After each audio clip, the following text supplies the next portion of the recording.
Hello and welcome to Unprecedented TV, and this is the first of a new show, Dyer Consequences. So I hope you're going to enjoy it.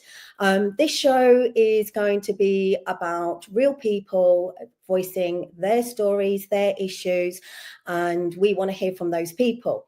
So today we are going to be talking about our council selling us off and selling our assets. And what we are finding is local authorities are being forced into a position by which they're having to sell off the family silver.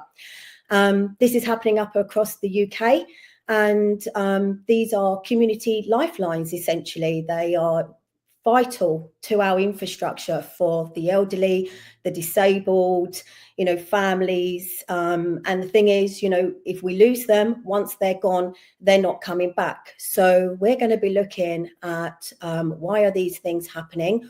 Is there anything we can do about it? And today we will be actually speaking to Steve James. He is an independent community advocate, if you like, who is currently trying to fight off his local council selling off the community centre, which is vital infrastructure to his village, which serves as a youth centre.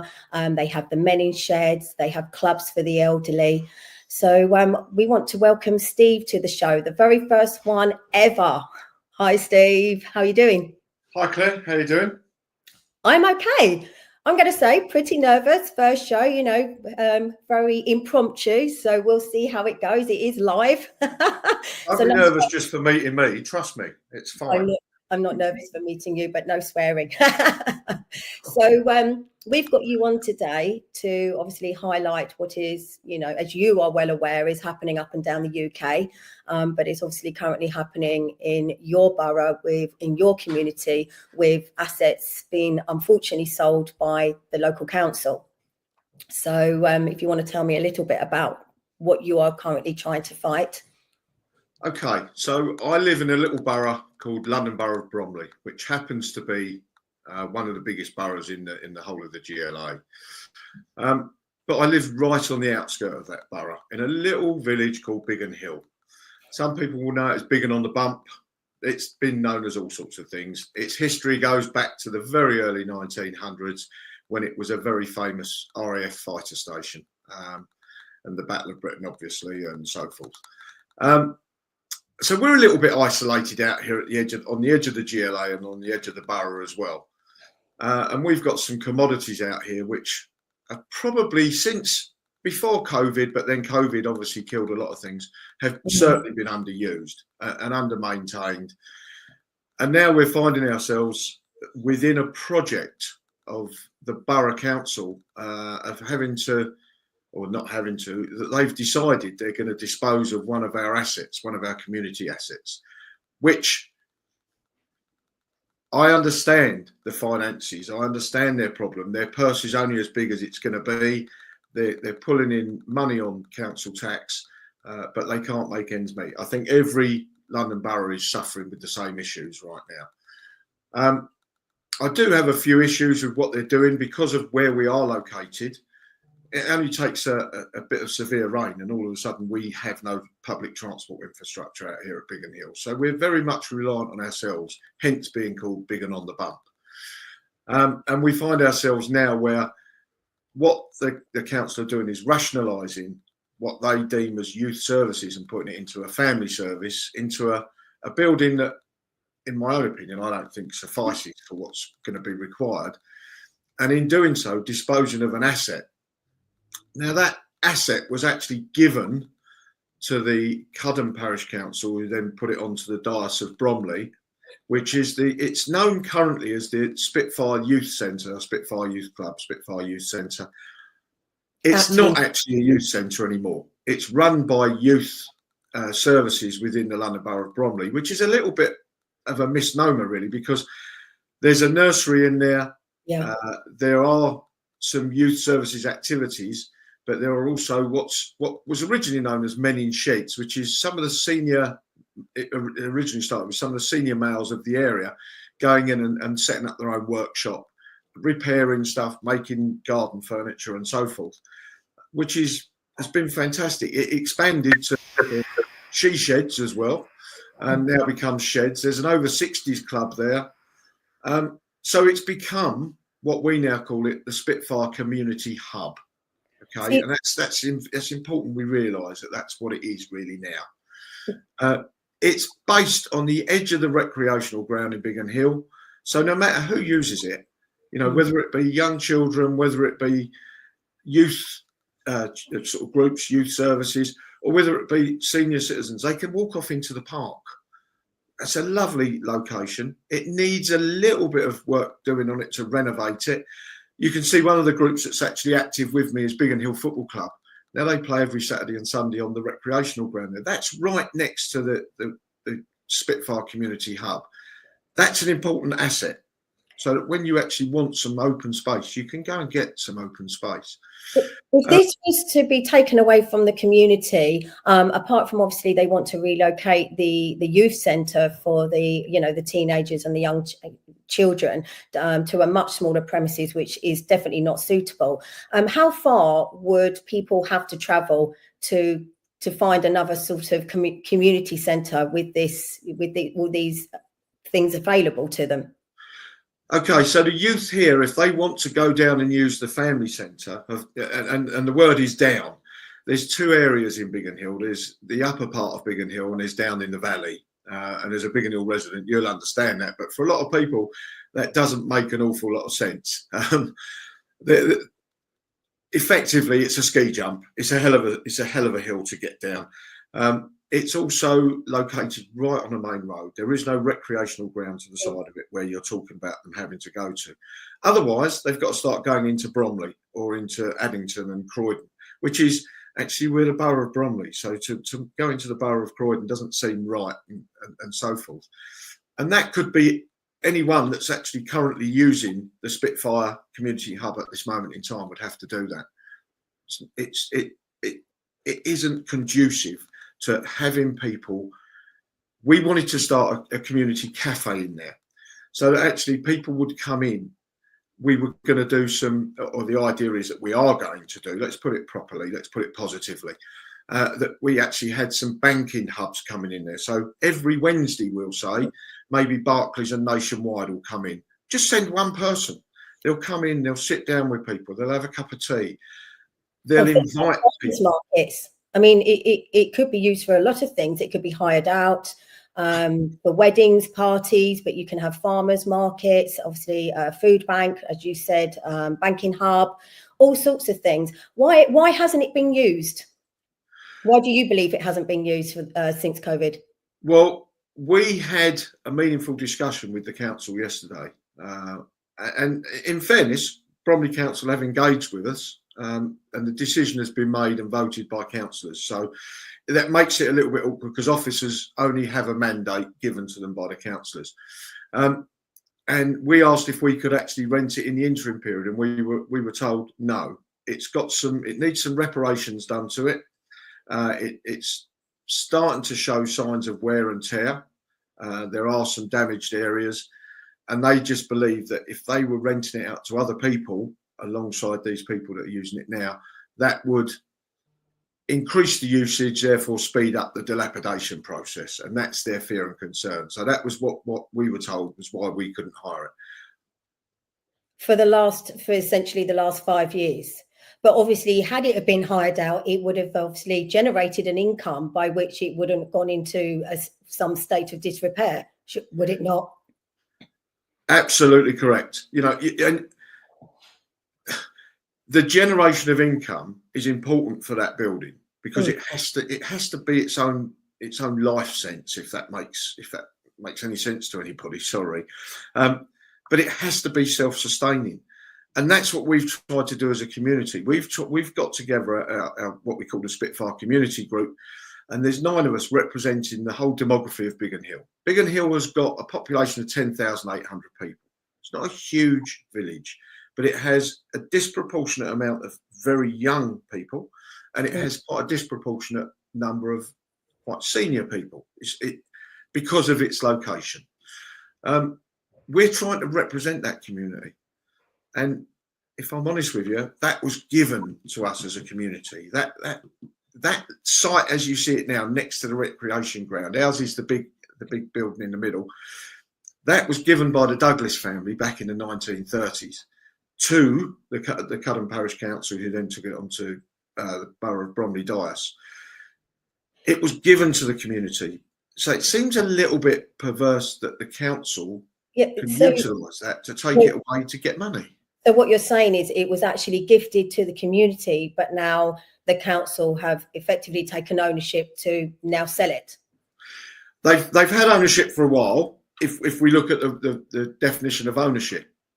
But the spirit of the agreement was that it's there for community, for the youth, for sport, for community activities, and it was given. So there's a spirit of an agreement there that was given for that beneficial purpose to the community. And where it is located is quite central to the whole community, whereas the other place that they're talking about, the family centre, which is down in the valley, as you know, is not as centrally located as that. No, and as it being in the valley, quite often we all know that the buses get quite often diverted or stopped, especially if they're running late at the airport, which isn't even in the middle of Biggin Hill, up the top, as obviously local residents call it. So quite often you don't get a bus service into the valley, so therefore it's not inaccessible, and it is very built up in a residential area. It definitely wouldn't work, but I guess that the council have to be seen to be providing another accommodation. Is that the case? That's the truth of it. Youth services are going to effectively, from what I can gather, amalgamate with family services and go down into that building down there. What we're looking at now is the front office at the side of the building. Now that graffiti art, for want of a better word, is actually the Biggin Hill logo. You'll see that further on. You'll see it on my shirt with the 3 planes taking off. The Spitfires in there as well, so it's exactly in keeping with the history of the RAF. I mean, rather strangely, Biggin Hill was always synonymous with the Spitfire, although we probably had more Hurricane squadrons than we had Spitfires. But uniquely, and you'll know this as much as I, Claire, about every half an hour on a sunny day, there's a Spitfire takes off, a 2-seater Spitfire. And we're in a beautiful position of hearing that Merlin engine and the Griffin engine that comes over now and again, bubbling away over our heads. I don't think there's another place in the country is actually as happy with that noise as we are here. That's part of our lifeblood. So when did you find out that this was the plans to sell off this land? And what do you think, who do you think is going to be buying it? I mean, where, is it going to be going for property? Are they going to be building on it? I understand that there are TPOs on the trees there, and there was once a pond. Is that right? Well, quite frankly, I think the council are bound by their own rules on this. And actually their rules state that it's the best offer. They have to get best value for the community they work for. So it'll be whoever puts the biggest price in, is the truth. There are some issues and some anomalies with the place in that it does have covenants on it from the people who gifted the land to Cudham Parish Council, as I said. And some of that is for youth, community work. There's a few land registry anomalies as well. If anyone is into doing the IT stuff, actually, if you look up Spitfire Youth Centre, it's in a different location. So someone's got that wrong somewhere. There are 33 tree preservation orders in there. I've heard 32, I've heard 38, but 33 is the consistent number. And when you look at, you can see the trees there just in that picture, and I've kind of circled it roughly for everybody. There's some ash, there's some chestnut, there's some other trees in there. So for anybody to make anything of that site to turn it into a developer's land, there's the TPOs have got to be got rid of, the covenants have got to be covered. Whether it would mean that someone would have to knock that Spitfire Centre down, build a few houses, and then build a new community hub, that's another opportunity for someone, and that may be what we have to do to look for to actually keep that running in our community. So how did you find out about it then, and how much notice have you actually been sort of given on this? Okay, so the public notice for this was from council's chambers where they voted upon it, and then there was a motion led by the Labour Party. Councillor Gill tried to actually not stop it in its tracks, but actually reverse some of the decisions. That's all that's come out. Right. As far as you can find it publicly on the London Borough of Bromley website, but there's been no public consultation, and we did ask yesterday if there was going to be. Do you think that they've had no choice but to do this, or that it's part of a bigger agenda? Because it's not just this community centre, this particular council selling off. They've already sold off a huge plot of land, the civic centre, which was where the council was obviously housed, along with all the gardens and it's like a stately home, isn't it? And along with the Churchill Theatre. So do you think that they have no choice but to be doing this, or do you think it is part of a wider agenda? If I'm honest with you, I personally, after engaging with several of the councillors and several of the council officers, I don't see as they've got any choice. And I've talked to them in the same way that someone else has said, selling off the family silver, because once this is gone, it's gone. There is nothing. There is no asset there that you can lean back on as get out of jail. You've literally taken the line out of my mouth. That's exactly what I keep saying. They are selling off the family silver, and once it's gone, it's gone. That's it, Yeah. And where is all that money going as well? And what is it going to be going to? And then when that money's gone, what are they going to sell next? There's nothing left to sell, is there? That's going to be the problem. Is they're going to look in the pantry one day, and the pantry will be bare. That is the truth of everything, and that's why what we've tried to do as a community is actually come back to the council, to engage with the council, and listen. I'm not going to knock them in any way here, because they have engaged with us and they have tried. It's very, very. They are kind of hogtied with what they're doing because of the finances, but we've tried to explore other ways that we could partner with them.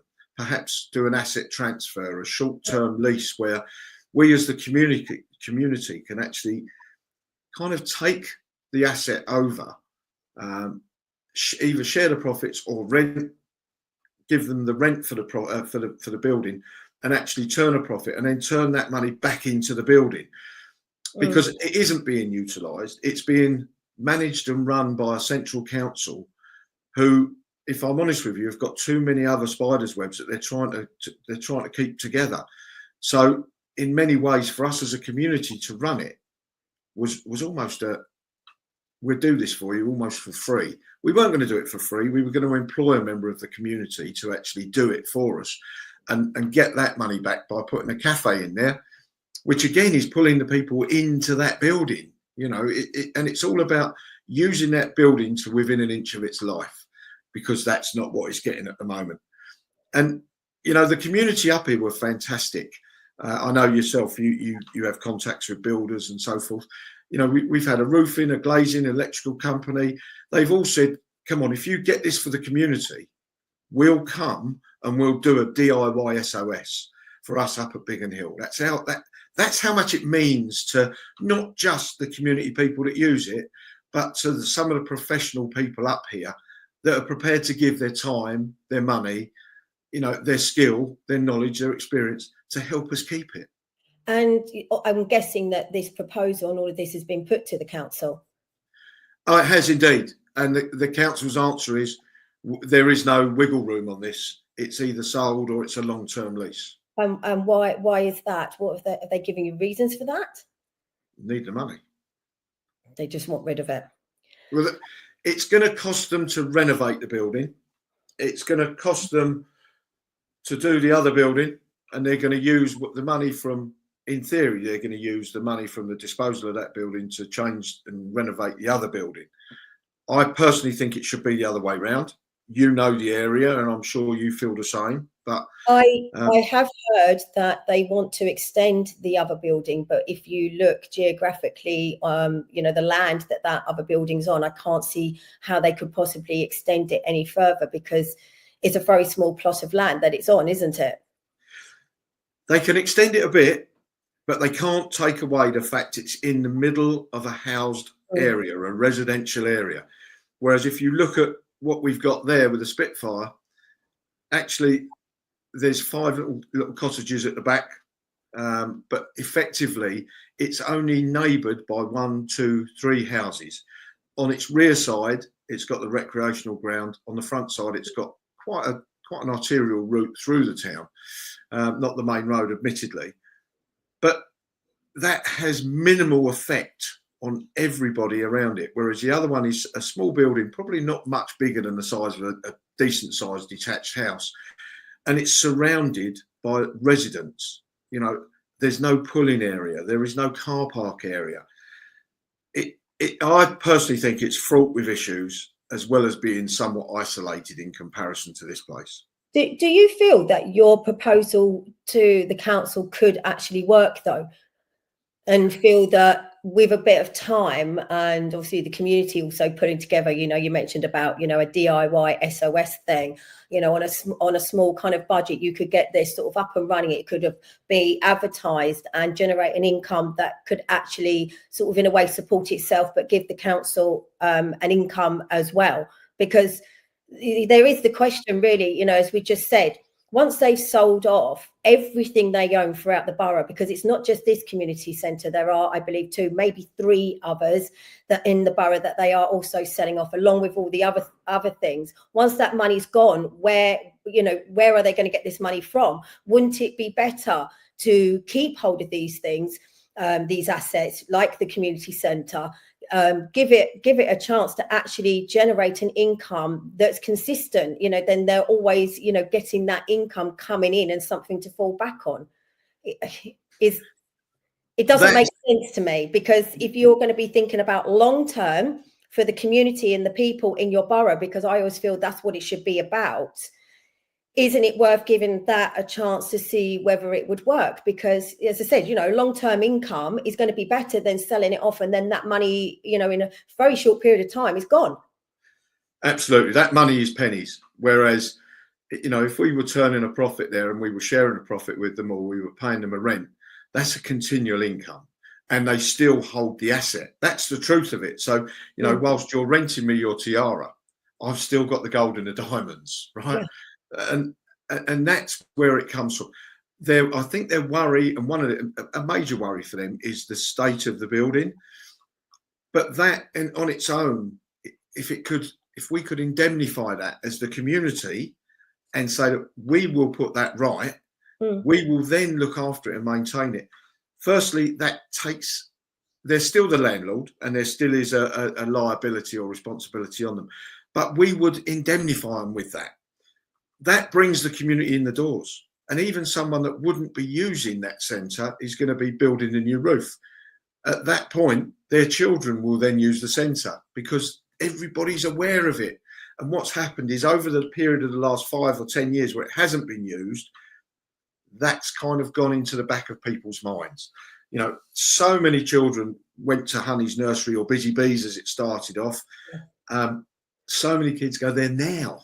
So initially, I heard that the nursery was going to be safe. I mean, the nursery, as you said, it's been there for many, many years. Is that now not the case? Would the nursery have to go as well? In real terms, what they've said to the nursery is, you're a sitting tenant, so you're going with that building. Okay, yeah. That's fine, unless it's a property developer or someone that actually isn't going to utilise the building for what the building was designed for, and they're just going to knock it down. Because from that moment in time, you can be a sitting tenant of wherever you want to be. But if the landlord decides no, then they give you your section notice, and off you go, off you pop. So do you think this is a done deal then? That you think that this fight is, they've already made their decision and that's it? They're still fighting this old dog, let me tell you. We are going to keep going at the council. They've promised us that they'll keep the door open with us. And if we can come up with some innovative ideas, if we can come up with some sponsors, if we can come up with some finances to actually try and buy the property or do something with it, then that's what we'll have to do. So what advice would you give to other people in their local areas trying to save, you know, their community asset, whatever it may be? What advice could you give? Firstly, they need to find them. Secondly, they need to use them, because if they're not being used, they're near as guilty and as culpable as anybody else. And I just want to go across one of the things that you said. You said about Bromley Council selling 2 or 3 off. They're actually selling, I believe, 10 or disposing of 10 assets across the borough. It's a big borough, Bromley, but 10 assets. So, you know, they are requiring the money. There's no two ways about it. However, whilst it might have had, or some of them might have had a little bit of resistance, I don't think anyone's got together in the same spirit and in the same context as us up in Biggin Hill. And we're not looking for a fight. We're looking to partner with the council. Let's make that very clear. You know, sometimes they're in a difficult position. And it could actually work well. You know, I believe it could work better than well, if I'm honest with you, Claire. I think we as a community up here, we're a funny bunch, because we've almost got an island mentality, because when it rains, a 320 bus turns around. I think the nickname is Hillbillies is what it is. Possibly, but I count my fingers every day and I've only got 5, honestly. Well, you know what? Thanks for coming on, Steve, and talking about this. You know, it is very sad to know that a small village is going to be potentially losing really the only community centre that it has that serves, well, everybody, you know, from naught right up to, you know, elderly. But from the cradle to the grave is what we say.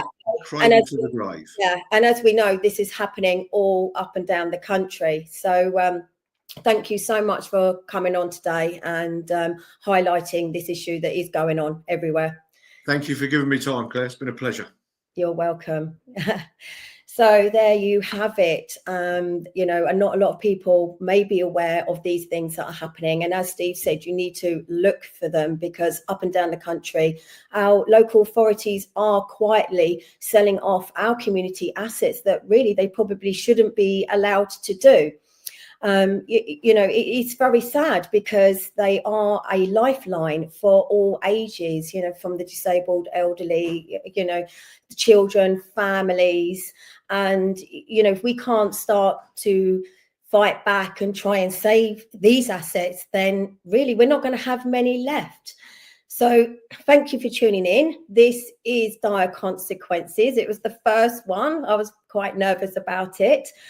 We are going to be talking about all kinds of issues, all kinds of things, whatever it is. I want to hear from you. Anything that you feel is, you know, potentially linked to what is going on in this country and globally. You know, you've got a story to tell. I want to hear it, because here, we don't want to be censored. We want freedom of speech. We want people to be aware of what's going on.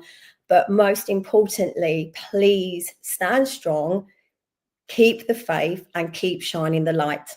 And hopefully I will see you again for another show.